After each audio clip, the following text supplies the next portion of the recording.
Welcome to Get a Word In, a podcast about content marketing. I'm your host, Adam Walker. I'm passionate about sharing stories and knowledge through content, especially in the form of podcasting. In fact, I co-founded Edgewise.media, a podcast-first marketing content agency. On this show, I interview content marketers at some of the top companies in the world and discover what's working for them, what isn't, and most importantly, what's next. So stay tuned and get ready for some great content about content marketing.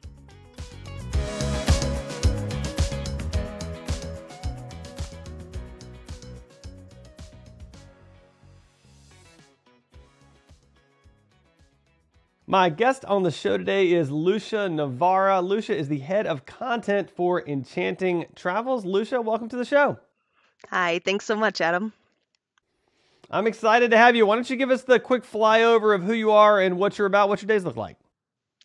Sure thing. Thanks for having me.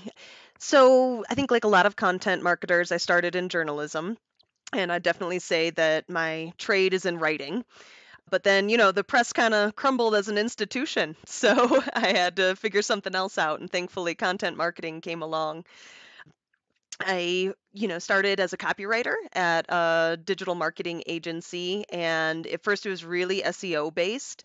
And then, the rise of this entire industry happened, and I was able to build a content department for the first time within that industry, and kind of went from being SEO support to being completely its own discipline. And I give a lot of credit to Robert Rose and Joe Polizzi of the Content Marketing Institute for being really early leaders in this industry. And I think with their support, I was able to bring content marketing in the agencies I was in really to the forefront. You made an interesting point that I've never thought about before. I was just going to say, you made a really interesting point that content used to just kind of be a part of and support SEO, and now it's almost flipped. Like content's more important and SEO is secondary. That's really interesting. All right, please continue with your bio though. That's great. Yeah, no, it's been a flip in the industry and something that I've really noticed in the time I've spent in there. So I eventually became a creative director for a B2B ad agency. And then in July of 2020, I thought it was really smart at the height of the pandemic to switch into the travel industry. So that was a really strategic move on my part, but it's paid off really well. And I'm currently the head of content for 5 markets within the Enchanting Travels brand, and loving it. Travel content is some of the most exciting and fun content in the world. Yeah, travel content's kind of amazing. I feel like if I could hand pick one specific industry to do content for, that probably would be the one, just because it's so interesting and everything's always so unique and different all the time in so many different places. I'm fascinated to hear your perspective, especially with the journalist background. Let's start with, related to content marketing, what's working well right now? I think really it's authenticity and value. At the end of the day, there's so much noise. If you're creating content just to check boxes without any thought to what the value is to the user, you're only contributing to the noise and you're not going to see any engagement. So I think that really asking yourself that question every single time, what value is this bringing to a user? And if there's not an answer to that, I'm not going to produce it, because we're just wasting our resources. Another thing that I've really preached my entire career in this industry is content strategy. So yeah, there are a lot of random acts of content, and we just got to get something up today. And we start with really strong brand pillars, and we work down from those brand pillars to topics to content buckets, and then we ideate within those content buckets. And especially within travel, there's so much fluff. Let's do something about Greece. Okay, well, how is this piece on Greece going to connect to our brand value? And so having that strategy in place, being able to draw a line from any piece of content up through that hierarchy to a brand message is really what makes something a powerful piece rather than just something that you put on the internet. I love that. And I wrote that down. Don't do random acts of content. That might become the title of this episode. That's amazing. All right, so I'll recap all that. I got some great notes there. What's not working right now related to content strategy? What are you avoiding? I think we all know that growing an audience for a brand organically on social is a really tough game. They've made it a pay-to-play market, and if you're asking teams to exponentially grow audiences without any budget, you're setting them up for failure. I've seen that too many times, and it's just an unrealistic expectation and a rigged game at this point. The other thing is making content just for the sake of SEO. As we said, it's flipped. Now SEO supports my content goals rather than driving my topics. So, the game's up. Like, I don't know if you've tried to get a recipe off a food blogger lately, but, it's like you're looking for pumpkin muffins and they're like, I was born on a windswept night in Tulsa. No, and you know what they're doing, you know what it is. So just stop doing that because, you optimize the user experience, give them what they're looking for, and the engagement along with the time on site, with the higher rankings, with the lower bounce rates, it'll come if you're doing it organically and for the user.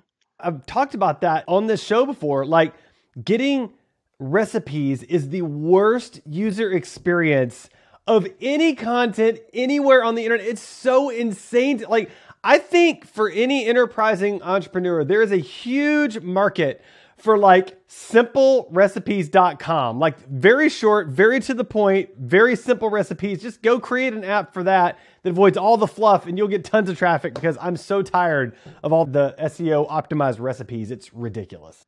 Absolutely. And so are users. And that applies to any industry. They want the information, they want the value, and they want a good story. But, the recipe, maybe give them the recipe first on that one.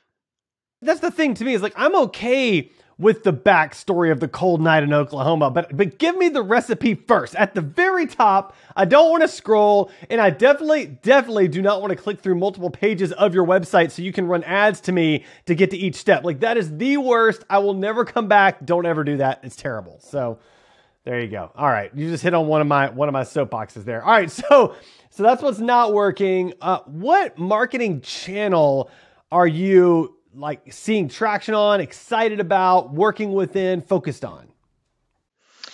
Yeah, for me, it's not really about the channel. It's about the channel mix. And it's also really about your particular brand. So, no offense, but there are a lot of agencies and platforms out there that are trying to be subject matter experts that'll say, this is the channel. You got to be doing this channel. If you ask anyone from HubSpot that question, they're going to say email, right? So it's really about, I think, knowing your own audience and knowing what channel, where to meet them on the internet. In luxury travel, our audience is a lot older. So I say no to TikTok. I'm not going to do it because nobody that I care about who's going to buy my product is on there. We have a lot bigger audience on Facebook than on Instagram, which is kind of against kind of the trend. And when I look at our data at our top performing posts, they're not video. They're static images. So I think all of that flies in the face of any white paper you would read about what to be doing on social right now. And I'm fine with that because I know my audience and I know where to meet them in the digital space and what they want. And the same goes for your mailing list. You can look at aggregate data from industry reporting and say, we shouldn't send an email at 8 p.m. on a Friday, and you'd be right. But also, are you testing when your audience is opening the email? And it's something that's really important to me is we run a lot of A/B tests with that to see, are people opening this because it's the right time of day? Are they opening this because it's a great subject line? Or are they opening it because they want to learn more about Peru? And we do a lot of testing to answer those questions and try and do more of what's working and less of what's not working for our audience. You make a really good point there. I think the underlying thought there was, don't assume that your audience's preferences align with the average, right? And I think that's something we often do in content marketing. It's like, oh, well, you can't send that email at whatever time or whatever. But maybe your audience loves to check their email at 8 o'clock on a Friday night. Like, that's totally possible. And how would you know if you don't test and find out? Maybe they love a Sunday morning, mid-morning newsletter email, because who doesn't, right? So why not test it and see what happens? I love that approach. That's really smart. Yeah, think about if you were nail polish trends, you would want to send your email at 8 a.m. on Sunday because that's when, a lot of women get their nails done on Sunday. It's totally about what you're selling and who you're selling it to, not about industry statistics. Yep. I love that. That's so helpful and so interesting. I haven't really thought of it that way. So, all right, last question, then I'll do the summary and we'll kind of talk about your final thoughts. If you could focus on just one thing for the next 12 months related to content marketing, what would that one thing be? Yeah, that's an easy answer for me. It's how to scale user-generated content. I think across all industries, user generated content is really important and really valuable, but particularly in travel. People share their photos, people share that joy. They're telling the story for me of how amazing of a time they had. But it's a matter of me building a scalable and sustainable process to be able to turn that raw content into marketing content. And right now, I have it pretty manual. And so that's what I think a next step will be for myself and also for the industry is how do we take these individual stories and create processes and ways to be able to tell more of them faster. I love that. Wow, that's great. I think you might be the first person I've talked to that's mentioned user-generated content, but you're totally right. It's so important. And if you can get your users to start generating content, it's content that interests them because they're already your users and it's the content they're generating. So it's by default going to be something interesting for them. So, all right, so let me recap our conversation. I'll give the flyover, and then you tell me if I missed anything and tell me if you have any final thoughts. So for what's working related to content marketing, you mentioned authenticity and value. Don't create content just to check boxes. Don't contribute to the noise. You said to ask what value is this bringing to your users. And I think you said, quote, don't do random acts of content. And then you mentioned that we need to have a strategy behind the content we create, which is so smart. And so I love that random acts of content. I think that could go on a t-shirt. That'd be great. For what's not working, you mentioned, and this is really interesting, you're the first one to mention this, you mentioned organic growth on social is really tough and it's pay to play right now. And you're completely right. If you want to grow an audience on social, it's pretty much got to be pay to play and you've got to spend money and put budget behind it. You said content for the sake of SEO doesn't work. SEO supports content marketing. Content marketing no longer really supports SEO. It doesn't work that way any longer. So that was really good. For what channels are working, you said it's not really about the channel, it's about the channel mix. So know your audience and where to meet them. If your audience is older, they're not going to be on TikTok, so maybe you shouldn't be on TikTok either, but meet your audience where they are. And in particular, don't assume your audience is like everyone else's audience. Your audience is not necessarily the average. And so test and find out where your audience is, how they're engaging, and who they are and how they want to be connected with. And last, for focus, you said if you could focus on one thing for the next year, you would focus on user-generated content. And because it's really important to content marketing and they can create way more content way more quickly than we can as content marketers. This has been amazing. I love your take on content marketing and I look forward to seeing more of the content you're creating, not on TikTok. I'll make sure to check that out. Thanks for joining me on the show today. Thanks for listening to Get a Word In, brought to you by Edgewise.media, a podcast-first marketing content agency. To learn more about Edgewise, visit www.edgewise.media. I'm your host, Adam Walker. To connect with me, check out my blog at adamjwalker.com. Thanks for listening, and make sure to subscribe now so you don't miss our next great conversation about content marketing.